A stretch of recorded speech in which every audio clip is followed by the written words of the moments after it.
Hi there, this is Jim with JB Home Renovations. I've gotten a lot of your emails lately, and a couple of you have asked, Jim, I've got a lot of time on my hands lately with this self-isolation routine, and what kind of home renovations can I be doing right now so that I can, get some stuff done in the meantime? That's a very good question. But before we get to any home renovations, I like to go through a couple of safety things first, right? You should always be wearing the right equipment when you do these renovations.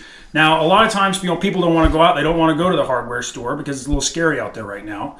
And so you have to make do with what you have in your own house. So a lot of people don't have a hard hat. Typically doing things in the house, you need a hard hat. So, I've made do. I don't have my hard hat with me right now. So I do my bicycle helmet right now. That works just as good.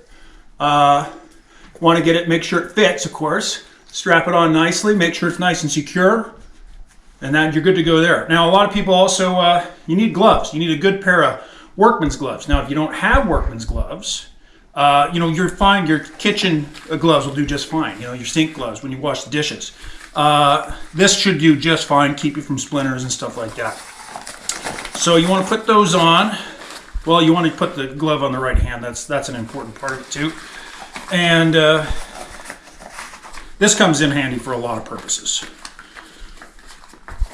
Now, the first thing that we're gonna go over today is how to climb a ladder, because a lot of people feel unsure, unsafe about climbing a ladder, and so it's very important to know the exact reason why. These things can be very dangerous.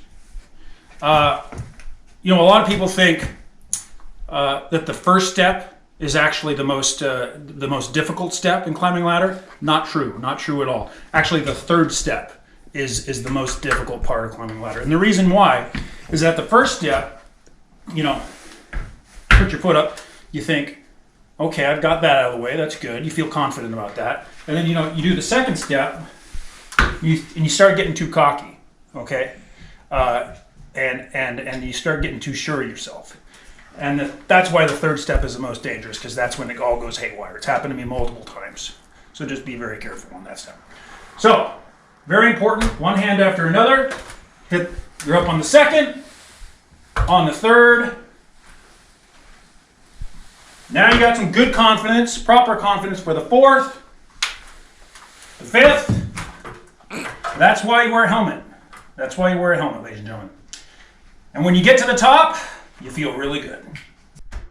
Okay, home renovations video 2. We're going to learn how to get down a ladder today, okay? A lot of people have asked me, because this is where the fear comes in, how do you get down a ladder? And I would say it's a very good question, because I've struggled with that a lot myself. So, a lot of people think, because when you're going up the ladder, that the third step is the most treacherous, that it's going to be the same on the way down. Nothing could be farther from the truth. The fourth step is the most dangerous on the way down. I won't explain why, but that's just the truth. So when we come down, you want to do one step after another. You actually don't want to really look at your feet, because that can scare you. You want to look up ahead of yourself, and then one step at a time, easy going, and we're good.